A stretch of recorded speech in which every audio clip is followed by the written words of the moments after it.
चलिए, तो इन्वेंट्री तक हो गया, इसको रिवीजन करें कि आगे बढ़ें? कर लिए आप रिवीजन? कर लिए ना। अब आप बनाते हैं एंट्रीज पे। ठीक है, एंट्री करते समय कॉन्फ़िगरेशन F12 का क्या उपयोग है? ठीक है, एक काम करते हैं, कोई डाटा खोल लेते हैं, अंदर डाटा है कि नहीं वो पता रहना चाहिए ना, उसके बेस पे सुविधा होगी।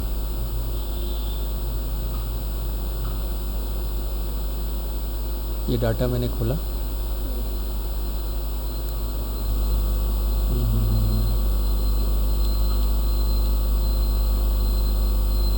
ठीक है। अब ये मैं एंट्री करना चाह रहा हूँ। अब यहाँ पर क्या क्या ऑप्शन खुलेगा देखिए, इसमें जो हमारे काम का है सिंगल एंट्री, इसका यूज़ कर चुके हैं आप मुझे लगता है। सिंगल एंट्री और double entry, receive payment Contra में, हाँ इसको कन्वर्ट करते थे, याद है? सिंगल एंट्री ऊपर कैश या बैंक दिखाता है ना? जैसे सिंगल एंट्री को यस करते हैं आप, तो डेबिट क्रेडिट नहीं रहेगा यहाँ पर, ये बैंक अकाउंट वगैरह आ जाएगा ऐसा। ऊपर बैंक रहेगा, नीचे कैश या अदर पार्टी वगैरह जो भी रहेगा पेमेंट नीचे रहेगा। तो हाँ, तो इसमें कन्फ्यूज़न ना है, इसके लिए क्या कभी क्या होता है, ये एंट्री अपोजिट हो जाती है आदमी कन्फ्यूज़न में, तो मैं इसको बंद करवा देता हूँ। सिंगल एंट्री मोड में ही चलिए, जब तक इसका फंडा क्लियर नहीं है कोई फ़ायदा नहीं करने इसको। ये यूज़ होता है सर? करने वाला करता है यूज़, जिसको रोज़ हैबिट हो गई है, लगातार 2-4-5 दिन इसको यूज़ करिए तो फिर आप हैबिट में आ जाएगी कि एक अकाउंट कॉमन होगा बैंक, तो फिर वो यही यूज़ करेगा, ये यूज़ करेगा। हाँ, हम हाँ फिर यूज़ नहीं, हम 2-4 बार किया हूँ तो मेरे से एंट्री अपोजिट हो गई है, तो फिर मैं बंद कर दिया हूँ। हाँ, तो मैं नहीं चाहता हूँ इसमें। जब डबल एंट्री में आपको सेटिस्फेक्शन होता है, एंट्री करते समय भी तो ध्यान रहना चाहिए किधर जा रही है किधर नहीं जा रही है, तो हैबिट वाला बात है ये। ठीक है, अब दूसरे आते हैं ऑप्शन। सिंगल एंट्री के बाद use payment receive as a contra, इसको भी हम लोग यूज़ नहीं करते हैं। पेमेंट और रिसीव में एज ए कॉन्ट्रा आएगी, मतलब दोनों तरफ कैश बैंक आ सकते हैं। अभी तक आप पेमेंट में आप एंट्री करोगे ना, तो पेमेंट में क्रेडिट साइड ही बैंक आएगा या कैश आएगा, डेबिट साइड नहीं आएगा। पेमेंट क्योंकि जब हम बैंक से विथड्रॉ करते हैं या जमा करते हैं बस तभी आता है। तभी आता है, हाँ हाँ। तो सर पेमेंट में आता है फिर कभी? इसको यस करेंगे तो फिर दोनों तरफ ऑप्शन खुल जाएगा। जैसे बैंक टू बैंक एंट्री करनी है आपको, हाँ। जैसे कॉन्ट्रा में दोनों तरफ कैश बैंक दोनों तरफ आता है ना। अलग से कॉन्ट्रा में करते हैं, वहाँ ना जाके पेमेंट या हाँ, रिसीव नहीं कर देते। अभी तक देखिए, अभी तक अगर आप पेमेंट में डेबिट में, चूँकि पेमेंट में बैंक या कैश क्रेडिट में आना चाहिए, तो डेबिट में आप ढूंढोगे तो ऑप्शन ही नहीं मिलेगा, नहीं आ रहा, बैंक भी नहीं आएगा। ठीक है, कॉन्ट्रा में अलाउ करेंगे तो दोनों तरफ आएगा, ये बोलने का, इसके बोलने का ये मतलब है। जैसे कॉन्ट्रा में दोनों तरफ आता है, कैश और बैंक अलाउ कर सकते हैं आप। ठीक है, अब use credit and debit instead of to and by, ये भी इजी है ना। ये बाय और टू की जगह आप यहाँ क्रेडिट और डेबिट भी कर सकते हैं, जिसमें आपको सुविधा हो। कन्फ्यूज़न आता है तो बाय यानी डेबिट होता है, टू यानी क्रेडिट होता है, तो उसकी जगह बाय में करोगे तो वो डेबिट आ जाएगा। जैसे करके दिखाओ, इसको यस कर दिया मैंने, यहाँ देखिए बाय की जगह डेबिट आ गया, टू की जगह क्रेडिट आ गया। तो दोनों ऑप्शन है, आप जैसा आप सेटिंग करना चाहो इसकी। ठीक है, ईजी है। Warning on negative cash balance, ये करते करते आ गया है अपने आप, है ना। जैसे इसको मैं बंद कर रहा हूँ, अब जैसे पेमेंट में ये कैश, पेमेंट में कैश नहीं दिखा रहा, कैश है भी कि नहीं, कैश अकाउंट होना तो चाहिए, वो तो बाय डिफ़ॉल्ट होता है। अच्छा, ये डेबिट दिखा रहा है, इसको अपने को क्रेडिट करना पड़ेगा। देखिए डेबिट में कैश नहीं आ रहा बैंक, है ना, इसको मैंने जैसे ही क्रेडिट किया, अब देखिए यहाँ कैश आ गया। तो यहाँ एक चीज़ और आ रही है आपको, यहाँ देखिए ब्रैकेट में बैलेंस दिखा रहा है, अभी आपके पास 13,70,000 कैश बैलेंस है। ठीक है, वो भी दिखाता है, आप बैलेंस छिपाना है ना, तो यहाँ पर बैलेंस छिपा सकते हैं आप।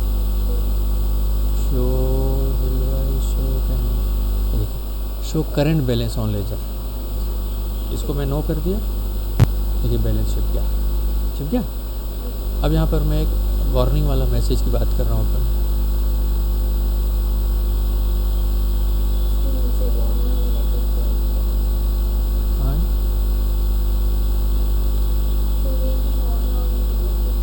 हाँ, मैं करेंट बैलेंस को वापस ले आऊँ पहले, करेंट बैलेंस आ गया। अब ऑन और नेगेटिव के लिए हमको नेगेटिव बैलेंस लाना पड़ेगा। तो जैसे करेंट उससे ज़्यादा हाँ रखेंगे। हाँ 13,70,000 है तो अपन 14 लाख लिख लेते हैं।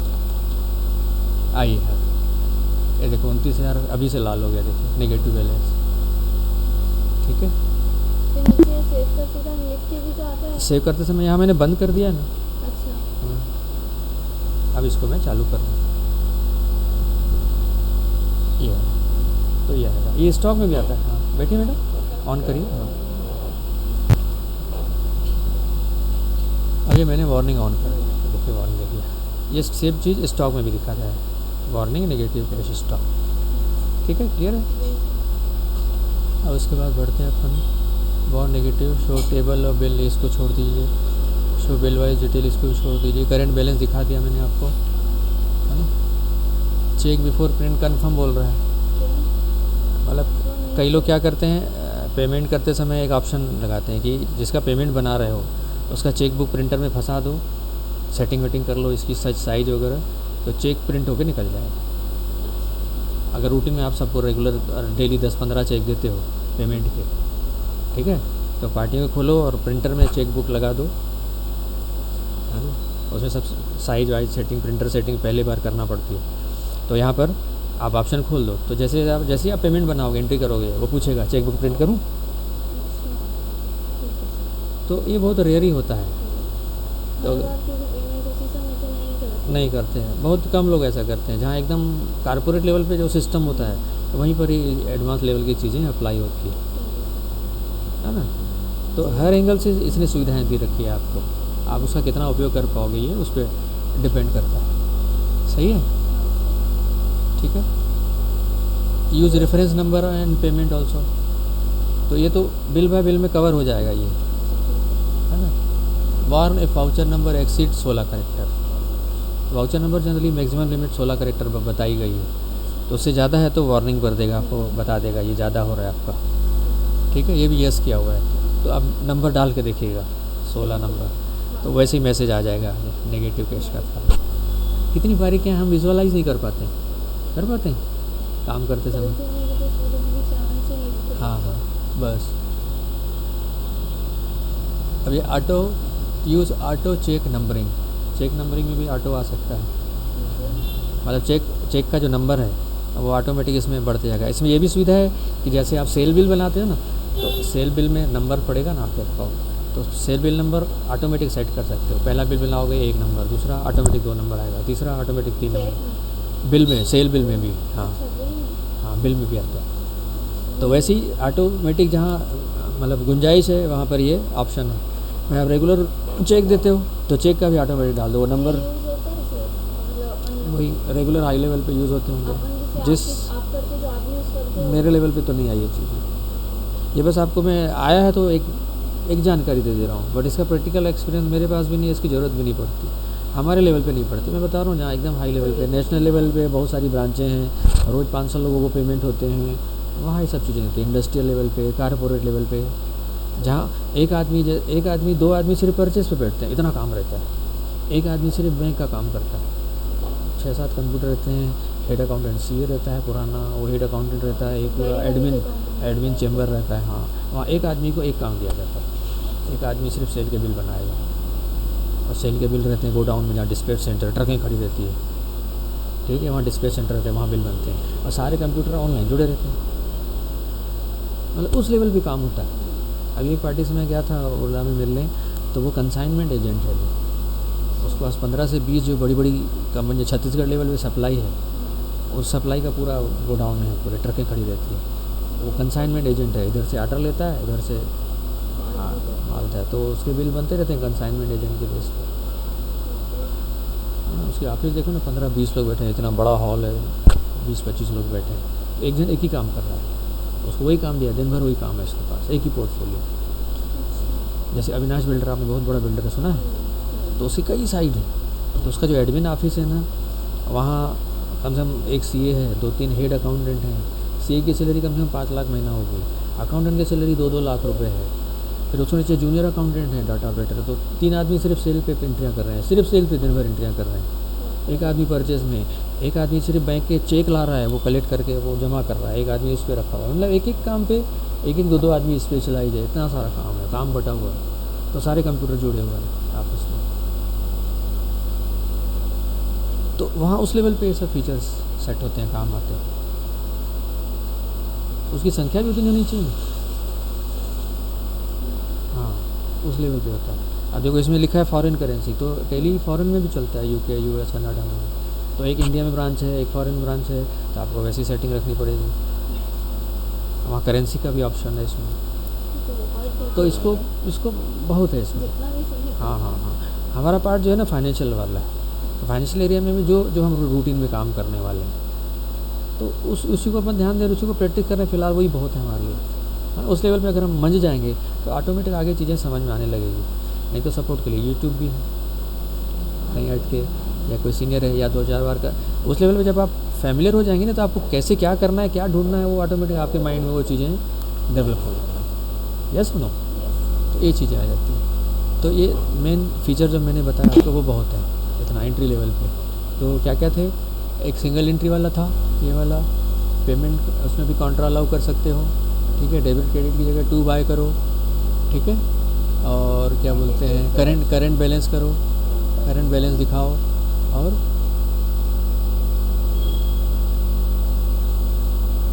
ये मेन फीचर है एंट्री करते समय, ठीक है। आप एक बार रिवाइज कर लेना, तो एंट्री करते समय होगा। पेमेंट का ये सबका सेम होगा ना, कॉन्ट्रा का, रिसिप्ट का, ऑलमोस्ट सेम सब होगा, सेम ही आएगा ना। ऑलमोस्ट सेम होगा, फिर भी देख लेते हैं,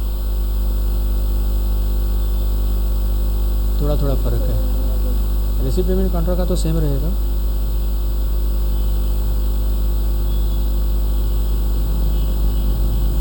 वही है, रिसिप्ट पेमेंट कॉन्ट्रा का सेम है ना। अब जनरल का देख लेते हैं, थोड़ा थोड़ा फ़र्क होगा, एका दो और जर्नल हाँ, जनरल का देख लेते हैं। सेल परचेज का भी सेम होगा, उसका भी देख लेते हैं। अभी F12 में गए, ये तो सेम है, देखो ये, देखो ये भी सेम है। Allow cash account in general, वहाँ कहाँ कॉन्ट्रा में था, यहाँ भी वही सेम है। हाँ, उसके बाद रेफरेंस नंबर भी सेम है, ऑलमोस्ट सेम तो है। एक्सपेंड इनटू मल्टीपल लाइन, और बस यही एक्स्ट्रा है, हाँ, बाकी सब सेम है। कौन सा एक्स्ट्रा है? सर ये वाला एक्सपेंड इनटू मल्टीपल लाइन, बस ये extra. Show bill wise detail में तो अपन गए ही नहीं ना, उसकी वर्किंग जब तक नहीं होगी यहाँ डिस्प्ले कैसे करेगा, है कि नहीं। ऑलमोस्ट सेम है। एक बार परचेज सेल में भी देख लेते हैं। मतलब परचेज सेल का एक पैटर्न है, और रिसिप्ट कॉन्ट्रा पेमेंट और जर्नल का एक है। वो सेक्शन ही अलग है ना, तो ये अलग है, सप्लीमेंट डिटेल ये अलग है, परचेज सेल अलग है। इसमें इन्वेंट्री डेज ऑप्शन है। हाँ, नेगेटिव कैश बैलेंस है, allow income account in cell voucher, इसको छोड़ो। शो इन्वेंट्री डिटेल, ये इन्वेंट्री डिटेल का ऐसा होगा, देखिए डिस्प्ले अकाउंट परचेस, ये जैसे इन्वेंट्री है, दिख रही। अब ये शो करेगा तो यस, नहीं करेगा तो यहाँ से हट जाएगी। जैसे इसको मैंने नो किया, देखो इन्वेंट्री हट गई, हटी। अब ये इन्वेंट्री यहाँ से डिस्प्ले में हटी है, वहाँ पर कर्सर जब दिखाएंगे ना तो अंदर से दिखेगी। अभी अंदर चला गया ये विंडो, ये फ़र्क वहाँ है। एंटर करना है।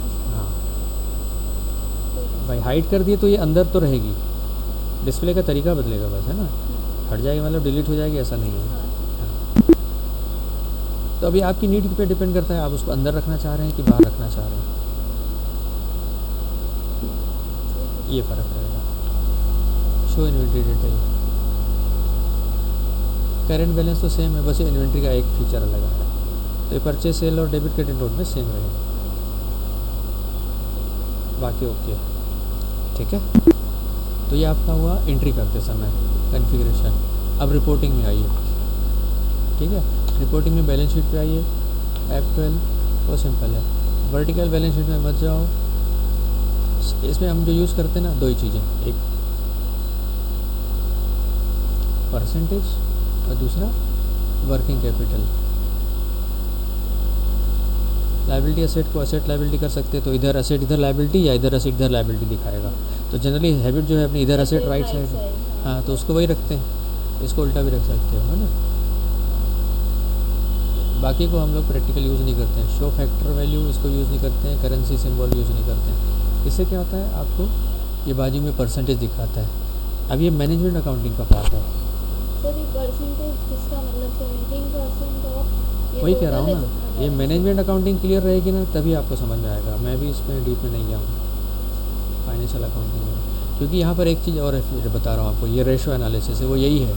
सर ये तो ये देखो, ये परसेंटेज, ये ratio, current ratio, profit and और बहुत सारे मतलब 20-25 रेशियो रहते हैं। वही है, यही है जो परसेंटेज दिखाता है ना, कैपिटल रेशियो, ये जो परसेंटेज है ना, वही इक्विटी डेट रेशियो, वही है सर, वही उसी का पार्ट है।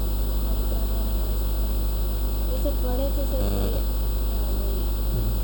बस इसका फाइनेंशियल में कोई डायरेक्ट यूज़ नहीं, ये मैनेजमेंट लेवल की चीज़ें हैं और हाई लेवल की चीज़ें ये तो हैं। एनालिसिस करता है ना कंपनी का, उसको काम आता है। उसको काम आता है। सीए को कुछ चीज़ों में लगती है, कुछ रिपोर्टें बनती है, फाइनेंस करा रहे हो वहाँ कुछ डिटेल मांगेगा। तो एनालिसिस जब भी कुछ फाइनेंस कराते हैं तो लगता है ये। हाँ हाँ, उनको लगता है। आपने जैसे सीसी लिमिट के लिए अप्लाई किया है, हाँ। करोड़ों अरबों रुपए, फिर तो वो आपका ये देखा जाएगा कि आपका ओवरऑल जो है कितना हेल्दी है आप, हाँ सर। कितनी आपकी कंपनी हेल्दी है, एसेट के मुकाबले लायबिलिटी कितनी है, इसके मुकाबले ये कितने हैं, उससे बहुत सारे डिसीजन आ सकते हैं, वो सब चीज़ें यहाँ और सर जब शेयर खरीदते हैं तब भी ये सब करते मतलब वही है। फाइनेंशियल अकाउंटिंग और अकाउंटिंग की भी बहुत सारी ब्रांचें हैं और बहुत सारे लेवल हैं।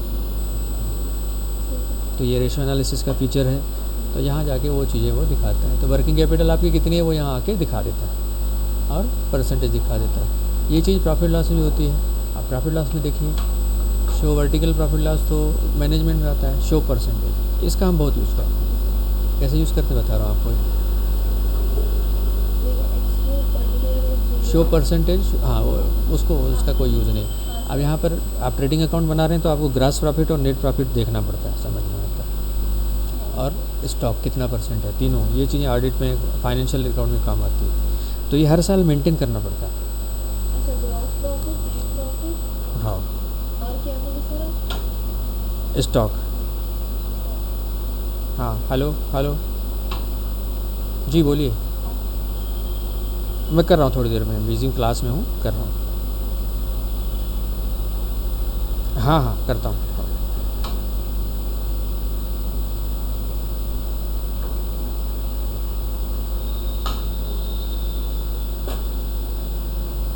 ठीक है, आ रहा है ख्याल में। चलिए, मतलब ये हर ज़्यादा साल होना चाहिए। हर साल मेंटेन करना पड़ता है। ये जीपी आपका ग्रॉस प्रॉफिट कितना है, नेट प्रॉफिट कितना है, क्योंकि इसका संबंध इनकम टैक्स से। हाँ मैडम कुछ बताना, आप कर रहे हैं? ABCD हो गया आपका, है ना? 5 मिनट फिर ओके करता हूँ। हाँ, तो सर ये हमारा ग्रॉस प्रॉफिट, नेट प्रॉफिट कुछ ऐसा 50% से ऊपर होना चाहिए। ये सीए हमको सजेस्ट करता है। हमारा ओवरऑल दूसरी चीज़ें देख के वो कंसल्टेंसी, जब फर्स्ट ईयर अपन करते हैं या बिजनेस धीरे धीरे बढ़ता है ना, तो सीए की मॉनिटरिंग में करते करते हम देखते हैं कि कितना दिखाएं, कितना सही रहेगा, कितने पे नोटिस नहीं आ सकता। तो ये सीए सजेस्ट करता है। फिर वो एक बार आपने पहले और दूसरे साल में कर लिया फिक्स, फिर उसके आसपास मेंटेन करते रहना पड़ता है। तो इसमें डिपार्टमेंट, इनकम टैक्स डिपार्टमेंट के पास जो है ना एक गाइडलाइन रहती है कि जो इतना प्रॉफिट दिखाए उनकी स्क्रूटनी निकालो। और अचानक से इतना टर्नओवर है और इतना रिलेवेंट लगेगा। हाँ, बढ़ेगा तो टैक्स आप ज़्यादा दोगे इनकम टैक्स, घटाओगे तो फिर नोटिस आने का चांस रहता है। तो सी अपने को ऐसा मेंटेन कराता है ताकि हमारे इनकम टैक्स भी बचे, स्क्रूटनी भी नहीं आए, है ना। वो ऑडिट रिपोर्ट में दिखता है हर साल। सर वो स्क्रूटनी क्या होता है? स्क्रूटनी जो होता है ना, एक स्पेशल जांच होती है आपके अकाउंट की, उसका नोटिस आता है। एक तो आपने इनकम टैक्स छापा पड़ता है बोलते हाँ, हैं, वो वाला पता है। है ना। हाँ। तो वो हाई लेवल की चीज़ होती है, उसी का शॉर्ट फॉर्म होता है, छापा नहीं पड़ता है। एक नोटिस आता है और उसमें आपसे अंदर के डिटेल मांगे जाते हैं। ये जितनी डिटेल है आप ऑडिट में सबमिट करते हो पोर्टल पे। अच्छा, हाँ, तो वो फिर अंदर चेक करते हैं। अंदर एनालिसिस करते हम हैं। जो आगे पीछे किए हैं वो पता चलता है। हाँ, वो उसे निकालने की कोशिश करते हैं। तो जहाँ उनको लगता है आपने प्रॉपर्टियाँ बेची, खरीदी है, बैंक में आप हर साल इतना जमा कर रहे हो, इतना इतना टर्नओवर है, बैंक में कितना ट्रांजेक्शन जा रहा है, उसके बेस पे वो स्क्रूटनी निकालते हैं। उनका सिस्टम बना हुआ है। जो फिगर ऊपर जा रहे हैं, जैसे जीएसटी से सेल फिगर जा रहे हैं, तो वो सेल आपके यहाँ ट्रेडिंग में दिख रहे हैं कि नहीं दिख रहे हैं। जैसे आपके जीएसटी के सेल फिगर आपके इनकम टैक्स डिपार्टमेंट को भी जा रहे हैं। आपका बैंक अकाउंट जो है वो इनकम टैक्स डिपार्टमेंट से कनेक्टेड है। जो भी आप ट्रांजेक्शन कर रहे हो, छोटे बड़े, वो सब इनकम टैक्स पे उसकी नज़र है। आप जो प्रॉपर्टी खरीद बेच रहे हैं और लाखों रुपये इधर से उधर कर रहे हैं, सब ट्रांजेक्शन में जा रहे हैं। आप ज्वेलरी खरीद रहे हैं, पैन नंबर वो आपका बिल में मेंशन कर रहा है, वो ऑनलाइन पे जा रहा है आपका कि आपने इस साल में ज्वेलरी कितने की खरीदी, सब ऑनलाइन में धीरे धीरे तो ऐसे तो पूरी नजर हो गई है कि पूरा पूरा पूरा। हाँ, मतलब ऐसे किस्से हुए हैं कि किसी ने सीधा 25 लाख रुपये बैंक से विड्रॉ किया, आधे घंटे में ऑफिसर पहुंच गए उसके ऑफिस में। हाँ, मतलब हमारे आसपास देखी घटना है। उस लेवल पे ना गवर्नमेंट की पकड़ है आपके ट्रांजेक्शन पे, आपके मतलब बिजनेसमैनों पे। ये प्रैक्टिकल सीनरियो है।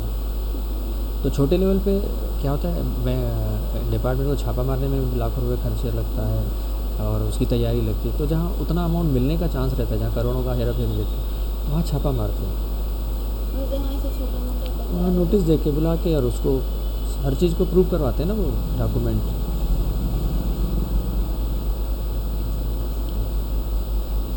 ठीक है, तो ये सब परसेंटेज जो है ना, इसको मेंटेन करना पड़ता है। तो ये F12 से आ रहे हैं, आगे बढ़ते हैं, है ना। स्टॉक समरी में स्टॉक से रिलेटेड जो रहता है, show quantity yes, show rates yes, show value. अब शो ओपनिंग बैलेंस स्टॉक का ही ऐसा करेंगे, शो गुड्स इनवर्ड, परचेस कितना हुआ, आउटवर्ड कितना हुआ, क्लोजिंग बैलेंस कितना है। अब देखो, अब आपका ये डिस्प्ले बदल जाएगा, आपका इन्वेंट्री स्टेप बाय स्टेप।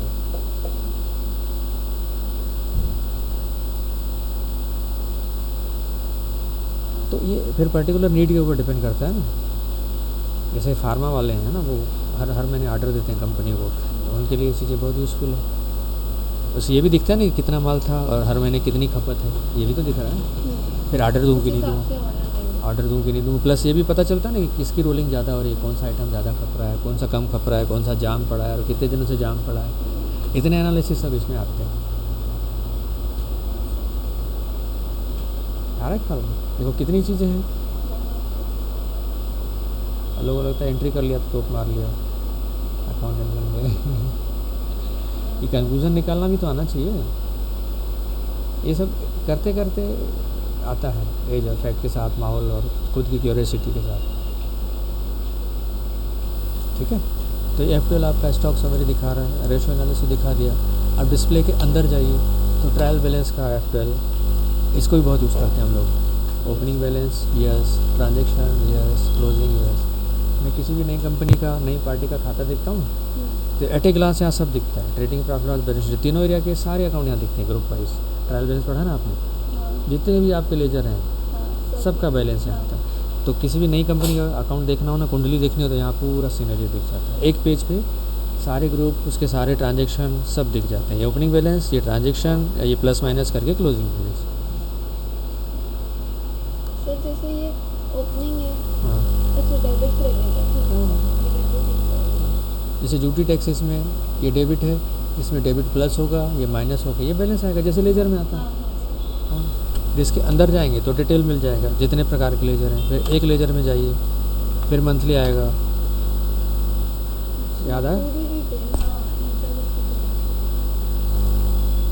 यहाँ से आप ट्रायल बैलेंस से पूरा अंदर एंट्री, जर्नल एंट्री तक जा सकते हैं। और सर जो लास्ट में सस्पेंस अकाउंट जाते हैं, जो मैच नहीं होता है वो रहता है। हाँ, जो ओपनिंग मैच नहीं रहता है वो ओपनिंग मिसमैच दिखाता है, ओपनिंग डिफरेंसेस या लास्ट में होगा डिफरेंस इन ओपनिंग बैलेंस। नए साल में ओपनिंग बैलेंस इसका प्रॉपर नहीं ना कहीं मिसमैच है, पूरा नहीं डाला गया है ठीक से टैली करके, इसमें बैलेंस नहीं डाला हुआ है, कहीं ना कहीं मिसमैच है। ये बैलेंस शीट उठा के 31 मार्च की अप्रैल को ओपनिंग मैच करनी होती है। ये ऑडिट का विषय है। ऑडिट जो एडवांस कोर्स है ना GST के बाद, ऑडिट और इनकम टैक्स और एडवांस लेवल का कोर्स है, वहाँ ये सब चीज़ें होती हैं। जब सीनियर अपन अकाउंटेंट बनने की बात है, ये जो है जूनियर लेवल अकाउंट का लेवल है, बुक कीपिंग और GST जूनियर लेवल का है। फिर ऑडिट और इनकम टैक्स TDS जो है वो सीनियर लेवल का अकाउंटेंट लेवल का कोर्स है। वो वर्किंग और वो सब अलग ट्रेनिंग वाला पार्ट। ठीक है, ट्रायल बैलेंस क्लियर हुआ। ऐसे ही डे बुक में आइए, डे बुक में आइए तो कंडेंस ये डिटेल, और डिटेल में क्या दिखाता है, उसके अंदर की अकाउंटिंग कंपाउंडिंग की। अब इसको Alt F1 शॉर्ट से, यहाँ शॉर्टकट से जैसा कर सकते हैं, Alt F1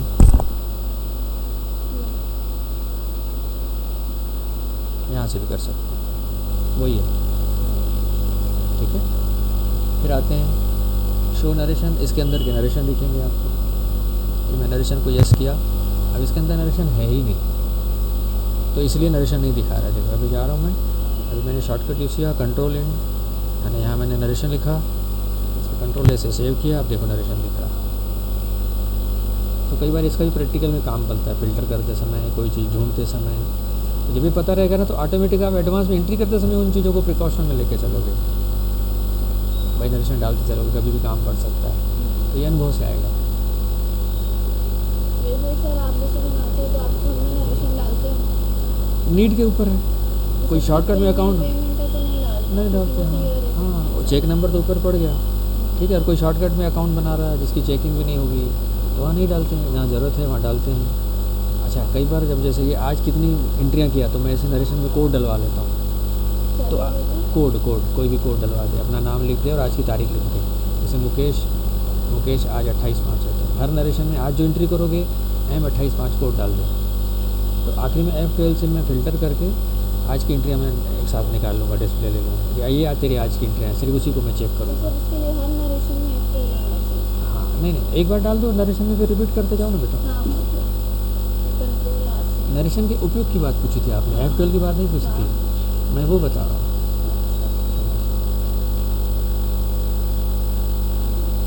आ रहा समझ में, ये होता है। तो अब नरेशन को डिस्प्ले करना है, कई बार किसी को प्रिंट आउट देना है नरेशन से, तो इसको डिस्प्ले कर दो।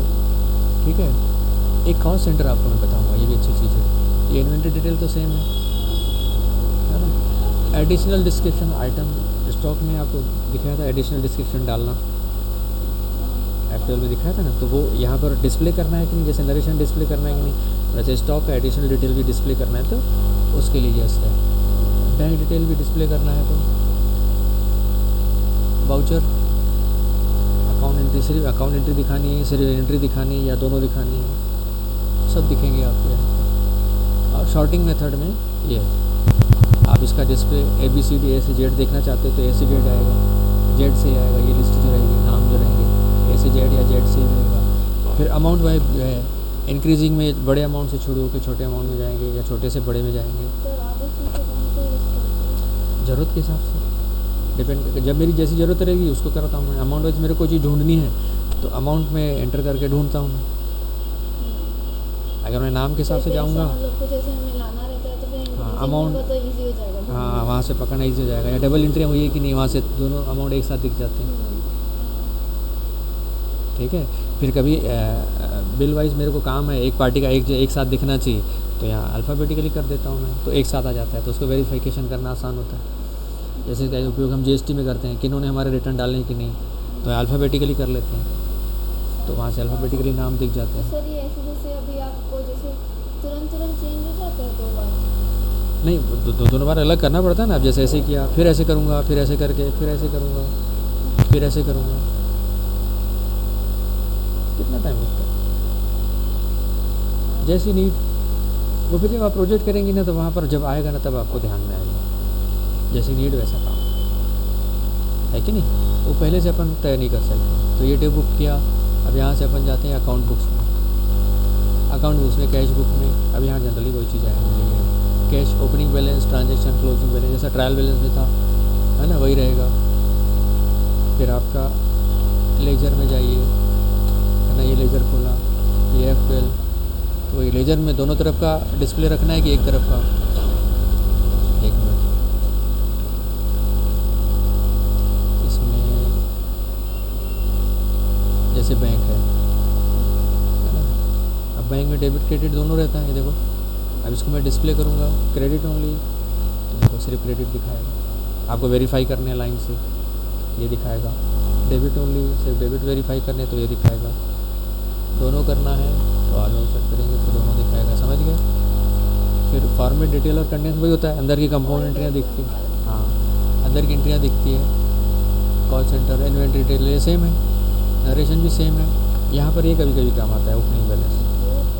हाँ, आपको बिना ओपनिंग के यहाँ देखना है तो इसको फ़िलहाल नो करोगे तो टेम्प्रेरी यहाँ से हट जाएगा।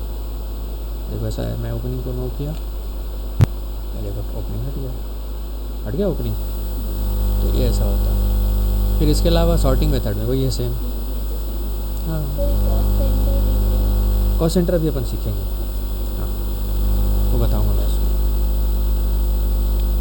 तो इस तरीके से ये वर्किंग के हिसाब से, सॉफ्टवेयर के हिसाब से ये चीज़ पे आप सेल और परचेज रजिस्टर पे जाइए ऐसा। ठीक है, यहाँ आप फिल करिए। तो एक्सट्रैक्ट रजिस्टर में क्या होगा, पार्टी वाइज आ जाएगा। इसको यस करेंगे, पार्टी वाइज आ जाएगा। जैसे न्यू कशिश मीन्स एक ही बिल है, इसका पार्टी वाइज आ गया। ये कैश के एक जगह आ जाएंगे, एक्सट्रैक्ट हो जाएगा, एक जगह एंट्री आ गई। उसमें डेट वाइज थी, सेल के 5% थे, एक साथ आ गए, सबका टोटल आ जाएगा इसमें। शॉप रेंट का आ गया, ग्रुप वाइज उसमें एक एक एंट्री दिखती थी। हाँ हाँ, हर ग्रुप का ग्रुप वाइज है। अब जैसे इसमें सेल में पार्टी वाइज होगा तो एक पार्टी के हम जैसे एक पार्टी का एक यहाँ बिल, एक यहाँ बिल, अलग अलग डेट को पूरे महीने में एंट्री है या पूरे साल में एंट्री है। तो एक्सट्रैक्ट करेंगे तो एक पार्टी का एक जगह टोटल दिखा देगा, और अंदर जाओगे तो वो सारे बिल एक साथ रहेंगे, और यहाँ पर एक एक बिल दिखाएगा, तो उसको बोलते हैं एक्सट्रैक्ट। ठीक है, फिर कॉलमनर में कॉलमनर दिखाएगा। कॉलमनर में आप वेरीफाई करते थे, याद है आपको, परसेंटेज वाइज वही है यहाँ पर। ओप्स, चाहे वहाँ करो चाहे यहाँ से करो, एक ही मतलब तो है। हाँ, एक कॉलमनर दिखा दिया। ठीक है, फिर गए नेम ओनली, फैक्टर वैल्यू, इससे कोई मतलब नहीं। ग्राफ, ये ग्राफ भी बढ़िया चीज़ है। अभी ग्राफ दिखा रहा है ना, देखो मई की सेल। अब इसी को मैं देखो,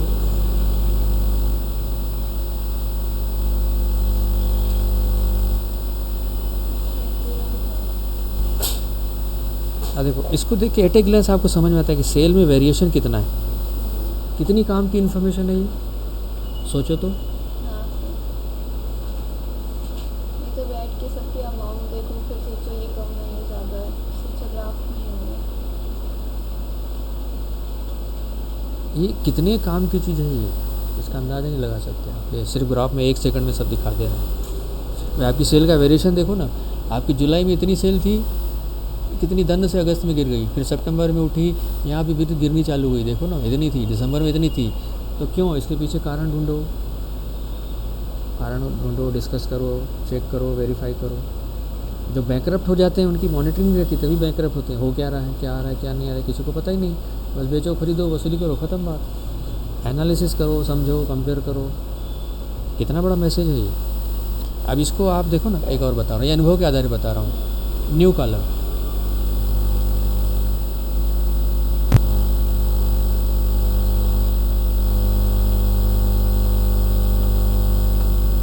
कंपेयर कर रहा है सेल और परचेस।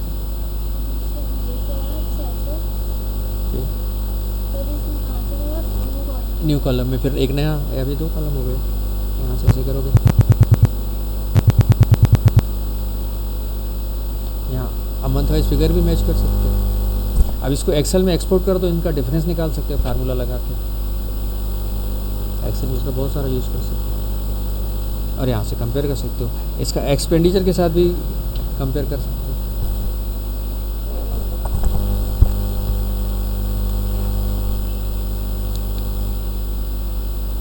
हेलो, हाँ मिस, आप आ गए वापस? मैं आ जाऊँ आज ही, आ जाऊँ आज।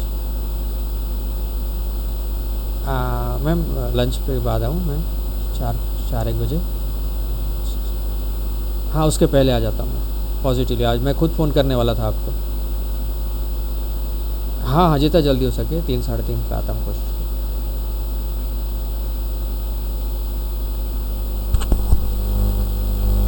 हाँ, मैं जल्दी से जल्दी आता हूँ।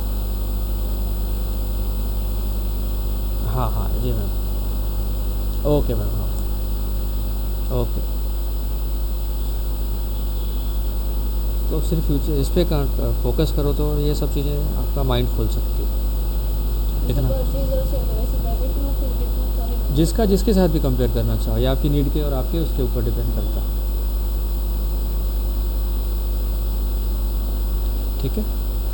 तो परचेज सेल जर्नल पे ऑलमोस्ट सेम है, तो इतना काफ़ी है फिलहाल, इसी को रिवीजन कर लो, काफ़ी रिवाइज कर लेते हैं। है कि नहीं।